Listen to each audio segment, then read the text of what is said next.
Nous avons affaire à un forcené, et un forcené, ça se déloge. Dans l'état du capital, c'est le capital en dernier ressort qui abarre sur l'État.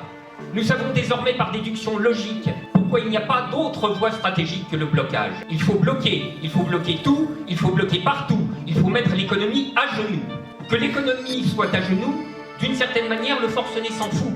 Mais quand l'économie entière est à genoux, c'est le capital qui est à genoux. Si le forcené s'en fout, le capital, lui, ne s'en fout pas. C'est lui qui abarre sur l'État. Paradoxalement, il n'est pas mal placé pour débrancher le forcené.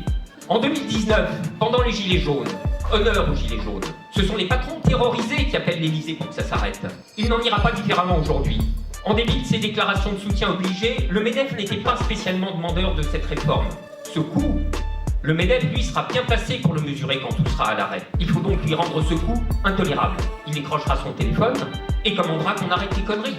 Plus encore, de peur que l'incendie ne se propage hors de contrôle et qu'avec les retraites, on se mette à discuter de toutes les autres choses. Des autres choses à discuter, c'est pas ça qui manque. C'est pourquoi il est hors de question de s'en tenir aux seules retraites. En réalité, c'est tout le paquet qu'il est l'heure de faire descendre dans la rue.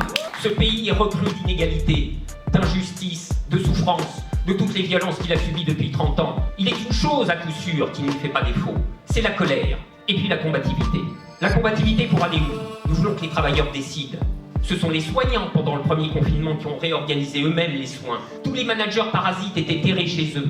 Imaginez maintenant les profs organisant eux-mêmes l'enseignement sans les managers parasites du ministère.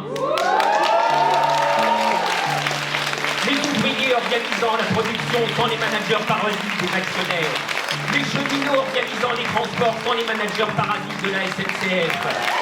Nous voulons que les travailleurs décident pour cette simple et bonne raison que eux font le travail et qu'ils savent faire le travail et que tous ceux qui ne savent pas le faire mais viennent quand même leur imposer comment le faire sont des managers, c'est-à-dire des parasites, des emmerdeurs.